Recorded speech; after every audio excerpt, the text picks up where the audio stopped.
Hello बच्चों, आज हम लोग पढ़ते हैं सेल।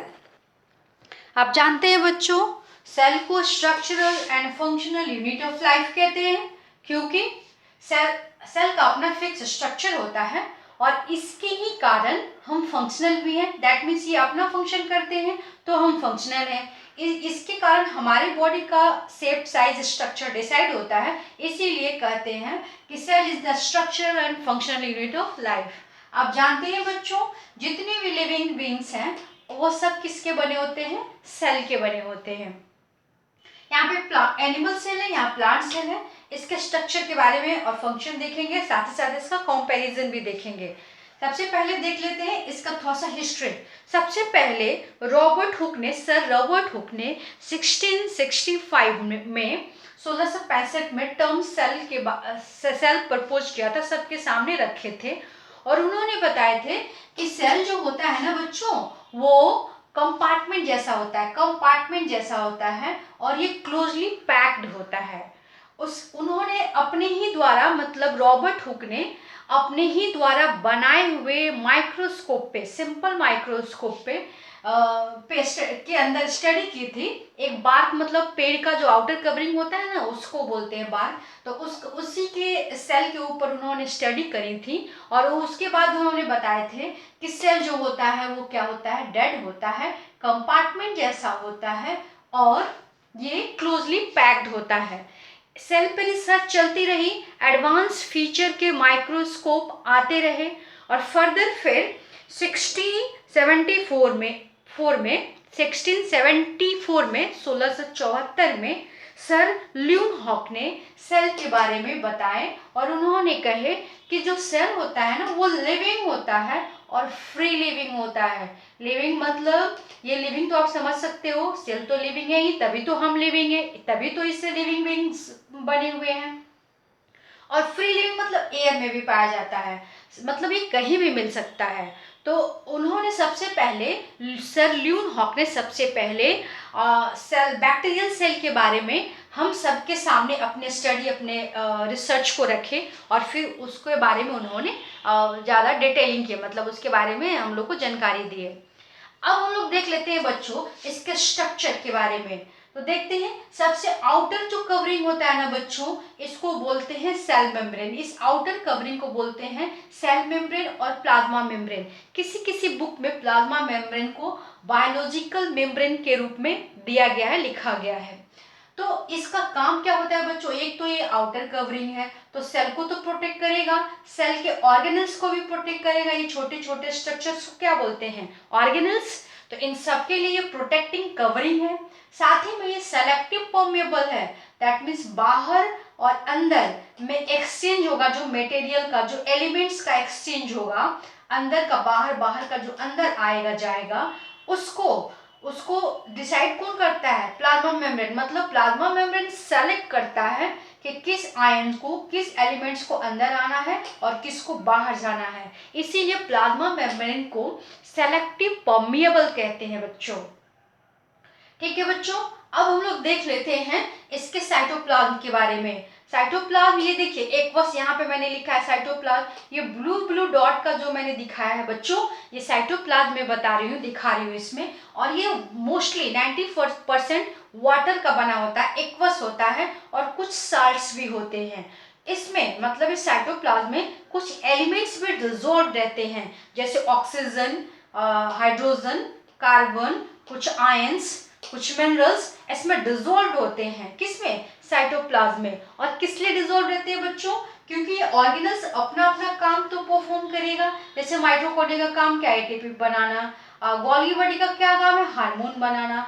तो जब ये फंक्शनल है बच्चों, तो इनको एनर्जी तो चाहिए ना, इनकी कुछ अपनी नीड्स तो होगी, तो इसी साइटोप्लाज्म से ये लेते हैं।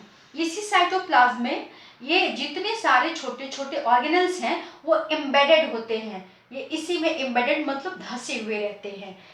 ठीक है बच्चों, नेक्स्ट हम लोग देख लेते हैं साइटोप्लाज्म क्या करता है बच्चों, कि इस ऑर्गेनल्स को काम करने के लिए इन्वायरमेंट भी देता है। न्यूट्रिएंट्स तो देता ही देता है, इन्वायरमेंट भी देता है, ताकि ये सारे ऑर्गेनल्स अपना अपना कार्य कर सके। नेक्स्ट देख लेते हैं बच्चों न्यूक्लियस के बारे में। मैंने यहाँ पे सेंटर में दिखाया है बच्चों, लेकिन किसी किसी सेल में इसकी पोजीशन वेरी भी हो सकती है। अभी हम लोग एनिमल सेल पढ़ रहे हैं, एनिमल की तो बहुत लंबी लिस्ट है, तो उस हिसाब से इसका पोजीशन चेंज हो सकता है बच्चों। देखते हैं यहाँ पे न्यूक्लियस के बारे में। न्यूक्लियस क्या होता है ना, मास्टर ऑफ द सेल होता है, कहलाता है। इसको मास्टर ऑफ द सेल कहते हैं। क्यों? क्योंकि जितने सारे ऑर्गेनल्स है बच्चों, ये सब का अलग अलग काम है और उसको इंस्ट्रक्शन देने का काम कौन करता है? न्यूक्लियस करता है। दैट मीन्स न्यूक्लियस इंस्ट्रक्शन देता है, गोल्गी बॉडी तुम एटीपी प्रोड्यूस करो, माइटोकॉन्ड्रिया तुम एटीपी प्रोड्यूस करो, गोल्गी बॉडी तुम हार्मोन और एंजाइम प्रोड्यूस करो, एक्सेट्रा एक्सेट्रा। तो ये इसलिए इसको मास्टर ऑफ द सेल कहते हैं। ये सेल डिवीजन में भी हेल्प करता है बच्चों। नया सेल बनेगा ना, तो सेल डिवीजन में भी न्यूक्लियस हेल्प करता है। प्लस इसमें जो मैंने रेड दिखाया ना स्ट्रक्चर बच्चों, देखिए यही क्रोमेटिन फाइबर है, इसको क्रोमोसोम भी कह सकते हो आप। और इस क्रोमोसोम पे मैंने डॉट डॉट जो स्ट्रक्चर दिखाया है बच्चों, वो कहलाता है जीन। ये क्रोमोसोम है और ये क्या है? जीन है। इसी क्रोमोसोम पे जो ये जीन है ना बच्चों, यही पेरेंटल कैरेक्टर को, हेरिडिटरी कैरेक्टर को पेरेंट्स से ऑफ स्प्रिंग में ट्रांसफर करता है, कैरी करता है। आप बोलोगे पेरेंटल कैरेक्टर क्या है मैम? ठीक है, पेरेंटल कैरेक्टर्स का मतलब होता है कि पेरेंट्स का वो कैरेक्टर्स जो बच्चों में आया हुआ हो। जैसे मैं बताती हूँ एग्जाम्पल, जैसे पेरेंट्स में मदर फादर हैं, उनका हाइट, उनका कलर, मतलब या तो श्यामले हैं या तो गोरे हैं, तो वो कॉम्प्लेक्शन मतलब स्किन का कॉम्प्लेक्शन, स्ट्रेट का कर्ली होना, स्ट्रेट होना, ये सब उनके बच्चों में कैरेक्टर्स आ सकता है। तो इन्हीं सारे कैरेक्टर्स को बोलते हैं पेरेंटल कैरेक्टर और हेरिडिटरी कैरेक्टर। तो इसको कौन कैरी कर रहा है? One generation to another generation कौन कैरी कर रहा है? न्यूक्लियस कर रहा है। तो इस तरह से न्यूक्लियस हुआ ना इस पूरे सेल का बॉस। तो देखिए इसमें न्यूक्लियोलस है बच्चों, यहाँ पे राउंडेड मैंने दिखाया ना, वो न्यूक्लियोलस है। और ये आरएनए और प्रोटीन का बना होता है। यहीं पे प्रोटीन का सिंथेसिस भी होता है, क्योंकि यहाँ राइबोसोम होल सेल में पाए जाते हैं। क्रोमोसोम इसी में रहता है। ये डॉट डॉट जैसा जो स्ट्रक्चर है वो भी वाटरी सब्सटेंस है और इसको न्यूक्लियोप्लाज्म कहते हैं। इसमें भी कुछ आयंस, कुछ मिनरल्स, कुछ न्यूट्रिएंट्स डिसॉल्व होते हैं बच्चों। तो ये आपने जाना किसके बारे में? न्यूक्लियस के बारे में। अब देख लेते हैं बाकी सब ऑर्गेनल्स के बारे में। चलिए यहाँ से शुरू करते हैं गोल्गी बॉडी के बारे में। गोल्गी बॉडी का नाम बच्चों साइंटिस्ट के नाम पे आधारित है। जैसे कैमेलियन गोल्गी जो है, गोल्गी बॉडी के बारे में बताए थे, तो इसीलिए उनके नाम पे गोल्गी बॉडी रखा गया। ये सैक जैसा, बैग जैसा स्ट्रक्चर है जो एक दूसरे पे होल्ड है। और ये जो है ना सॉलिड पार्ट, फूला हुआ भाग, यही जब डिटैच होता है ना बच्चों, तो वेसिकल्स बनता है। तो इस तरह से वेसिकल कहाँ से प्रोड्यूस हुआ? गोल्गी बॉडी से प्रोड्यूस हुआ। और ये प्लांट सेल में ज्यादा पाया जाता है बच्चों। गोल्गी बॉडी प्लांट सेल में ज्यादा पाया जाता है। ठीक है बच्चों, अब हम लोग देखते हैं इसका फंक्शन। इसका काम ये होता है बच्चों कि ये म्यूकस बनाता है, हार्मोन बनाता है और कुछ एंजाइम्स भी बनाता है। क्या? सेल के अंदर। कौन? Golgi body. ये वेसिकल्स जो होता है ना बच्चों, इसी को वैक्यूल भी कहते हैं, वेसिकल्स भी कहते हैं। एनिमल के केस में इसको वेसिकल्स कहेंगे और प्लांट के केस में यहाँ देखिए इसको वैक्यूल कहेंगे। ये काम क्या करता है बच्चों? कभी कभी फूड रिजर्व करता है, कभी कभी वाटर रिजर्व करता है, कभी कभी वेस्ट प्रोडक्ट भी रिजर्व करता है। सपोज कीजिए आज आपको बहुत गुस्सा आ गया, खाने का मूड नहीं है, तो हमारे सेल कोर सिस्टम को तो न्यूट्रिएंट्स चाहिए, भोजन तो चाहिए। तो इसमें जो रिजर्व फूड होगा ना बच्चों, उसी को सेल क्या करेगा? यूज करेगा। वाटर, कभी कभी पानी किसी कारण से नहीं पी पाए या फिर कुछ बात हो गई, तो वो वाटर को कौन यूज करेगा? सेल क्या करेगा? रिजर्व वाटर को यूज करेगा। तो ये काम होता है वेसिकल्स का। ये लाइसोसोम के बारे में भी बता देती हूँ बच्चों। यही जो है ना ये वेसिकल, यहाँ पे देखिए इसी को लाइसोसोम भी कहते हैं। इसमें अंतर यह होता है कि इसमें टॉक्सिक मटेरियल रिजर्व रहता है, पैक रहता है। और इसको suicidal bag of the cell कहते हैं बच्चों। क्यों? क्योंकि ये पूरे सेल को किल कर देता है। क्यों किल करता है भला?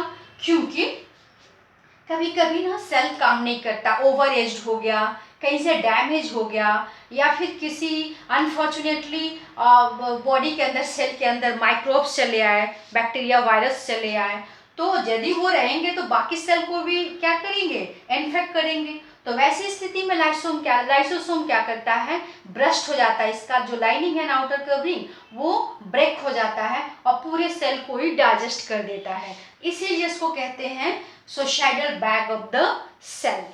अब हम लोग नेक्स्ट देख लेते हैं बच्चों।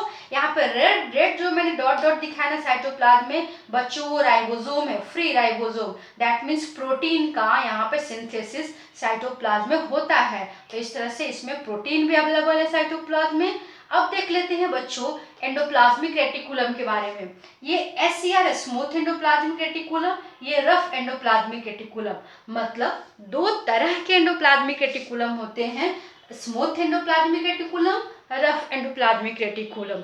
जिसपे डॉट डॉट है ना बच्चों, वो रफ है, और जिसपे डॉट नहीं है वो स्मूथ है।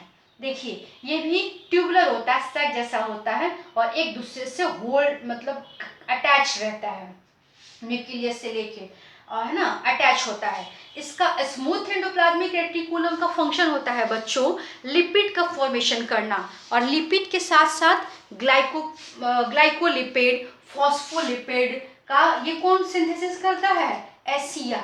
और RER आप जान रहे हैं इस पे राइबोसोम है, तो राइबोसोम तो जहाँ रहेगा वहाँ तो प्रोटीन ही सिंथेसिस होगा ना बच्चों। तो इस तरह से आप दोनों की बात जान गए कि क्या जाने आपने कि RER प्रोटीन सिंथेसिस करता है सेल के अंदर, और SCR लिपिड सिंथेसिस करता है।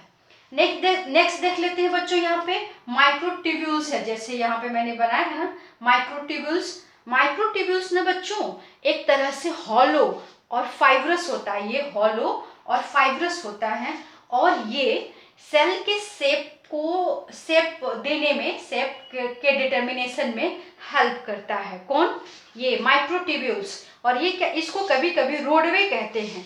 रोडवे इसलिए कहते हैं क्योंकि किसी किसी सिचुएशन में ऑर्गेनल्स को मूव करना पड़ता है, सेल के अंदर ही एक प्लेस से दूसरे जगह मूव करना पड़ता है, तो उसमें ये हेल्प करता है। कौन, माइक्रोट्यूब्यूल्स, इसीलिए उसको रोडवे कहते हैं, रोडवे ऑफ द सेल कहते हैं। उसके बाद क्या है बच्चों, इसके बाद है साइटोप्लाज्म तो हो गया। माइटोकॉन्ड्रिया, ये भी बहुत इंपॉर्टेंट है बच्चों, इसको power house of the cell कहते हैं। Power house of the cell इसलिए कहते हैं बच्चों कि अभी मैं पढ़ा रही हूँ, आप पढ़ रहे हो, खेलते होगे, बहुत सारा काम आप करते हो, तो उन सबको काम करने के लिए हमें चाहिए क्या होता है, ATP चाहिए होता है। और ये ATP बनता है फाइनली कहाँ, माइटोकॉन्ड्रिया में बनता है। तो इसीलिए इसको power house of the cell कहते हैं। जब हम भोजन करते हैं बच्चों तो वो न्यूट्रिएंट्स पूरे सेल तक पहुंचता है। कैसे पहुंचता होगा, ब्लड के माध्यम से। आप जानते हैं ना बच्चों, ब्लड में न्यूट्रिएंट्स डिसॉल्व होता है, ऑक्सीजन डिसॉल्व होता है, वेस्ट भी डिसॉल्व होता है। तो जब सेल के पास वो ब्लड आता है तो उसमें से न्यूट्रिएंट्स कौन ले लेता है, माइटोकॉन्ड्रिया, और ऑक्सीजन भी ले लेता है क्योंकि इसको ऑक्सीजन चाहिए होगा ATP बनाने के लिए। तो ऑक्सीजन ले लिया, न्यूट्रिएंट्स ले लिया, फिर इसको ब्रेक डाउन कर देता है, और ब्रेक डाउन करके क्या बना दिया बच्चों, ATP, adenosine triphosphate. It is the energy currency for the cell, for us, हम सबके लिए भी है, सेल सिस्टम के लिए ये क्या है, एनर्जी है। तो इसलिए इसको power house of the cell कहते हैं। और कुछ छोटा तो नहीं बच्चों इसमें। अब हम लोग देख लेते हैं नेक्स्ट प्लांट से एनिमल सेल में कंपैरिजन देख लेते हैं बच्चों। कुछ स्ट्रक्चर होते हैं जो सिर्फ और सिर्फ प्लांट सेल में पाए जाते हैं। सबसे पहले तो आउटर कवरिंग देखिए, इसको सेल वॉल कहते हैं, इसको प्लाज्मा मेम्ब्रेन और सेल मेम्ब्रेन कहते हैं। तो दैट मीन्स इसमें सिंगल आउटर कवरिंग है, इसमें डबल है। तो सेल वॉल के कारण ही तो प्लांट सेल एनिमल सेल में हम डिफ्रेंशिएट कर पाते हैं। दैट मीन्स पहला मेजर डिफरेंस हुआ सेल वॉल का प्रेजेंट रहना किसमें, प्लांट सेल में। दूसरा सबसे बड़ा मेजर डिफरेंस है क्लोरोप्लास्ट, दैट मीन्स प्लास्टिड्स। इसी क्लोरोप्लास्ट में क्लोरोफिल होता है बच्चों, जो फोटोसिंथेसिस में हेल्प करता है। तो ये एनिमल सेल में नहीं पाया जाता है, ये सिर्फ और सिर्फ प्लांट सेल में होता है, दूसरा डिफरेंस। और तीसरा ये होता है बच्चों, यहाँ वैक्यूल छोटा छोटा होता है, यहाँ बड़ा सा होता है। तो ये तीसरा डिफरेंस है प्लांट सेल में। और देखिए ये जो वैक्यूल है ना बच्चों, वो उसका आउटर कवरिंग को टोनोप्लास्ट कहते हैं। और ये जो टोनोप्लास्ट है ना बच्चों, ये किस किस चीज का बना होता है, इसके मेम्ब्रेन में क्या क्या रहता होगा बच्चों? तो ये इसमें रहता है आयरन, साल्ट्स, मिनरल्स, ये अपने में लिए हुए रहता है, दैट मीन्स मेम्ब्रेन उसका बना होता है। ठीक है बच्चों, और इसमें जो फ्लूइड रहता है, फ्लूइड उसको कहते हैं सेल सैक। इस फ्लूइड में रहता क्या होगा? शुगर रहता है, वाटर रहता है, एमिनो एसिड का मतलब होता है बच्चों प्रोटीन रहता है, एक्सेट्रा एक्सेट्रा। तो इस पूरे सॉल्यूशन को, इस पूरे फ्लूइड को क्या कहते हैं? सेल सैक कहते हैं बच्चों। ठीक है, तो आपने देखा 3 डिफरेंस है किसके बारे में, प्लांट किसके किसके बीच, एनिमल सेल प्लांट के बीच, कि प्लांट सेल के बीच, किसमें सेल वॉल पाया जाता है, क्लोरोप्लास्ट सेल पाया जाता है, और बड़े बड़े वैक्यूल्स पाए जाते हैं। यही 3 बेसिक डिफरेंस है बच्चों। बाकी जो सेल ऑर्गेनल्स फंक्शन यहाँ कर रहा है वही प्लांट सेल में भी करेगा। ठीक है बच्चों, अब एक और बात देख लेते हैं सेल थ्योरी के बारे में। सेल थ्योरी के बारे में का मतलब कहने का सेंस ये है बच्चों कि हमारे साइंटिस्ट जब सेल के ऊपर रिसर्च कर रहे थे तो उस समय बहुत सारे साइंटिस्ट थे जिनका कुछ अलग अलग मत था और कुछ कॉमन भी थे। तो जो कॉमन पॉइंट्स थे बच्चों, वो सारे कॉमन पॉइंट्स को कलेक्ट किया गया और कलेक्ट करने के बाद एक थ्योरी बनाई गई बच्चों, इसी को बोलते हैं सेल थ्योरी। और उस सेल थ्योरी में कुछ कॉमन बातें कही गई, जैसे लिविंग बीइंग्स किसके बने होते हैं? सेल के बने होते हैं। ये तो सही बात है भाई। इसका बेसिक स्ट्रक्चर सेम होता है, जैसे क्लोरोप्लास्ट है, इसमें सेल वॉल है, लेकिन बाकी सब तो स्ट्रक्चर सेम है ना प्लांट सेल, एनिमल सेल का। तो यही कहा गया कि इसका बेसिक स्ट्रक्चर सेम होता है। इसका शेप, थर्ड बात कही गई, इसका शेप अलग अलग हो सकता है, जैसे हमारा आई का सेल है, जैसे हमारा टिथ का सेल है, बोन का सेल है, मसल सेल्स है, थोड़ा थोड़ा तो वैरी करेंगे ना एक दूसरे से, तो उसका शेप अलग हो सकता है, लेकिन बेसिक स्ट्रक्चर जो है वो सेम रहेगा। तीसरी बातें कही, चौथी बातें ये कही गई बच्चों कि जो सेल होते हैं ना, न्यू सेल ओल्ड सेल से ही बनते हैं, पेरेंट सेल से ही न्यू सेल बनते हैं। तो ये सब बातें कही गई सेल थ्योरी में बच्चों। Thank you.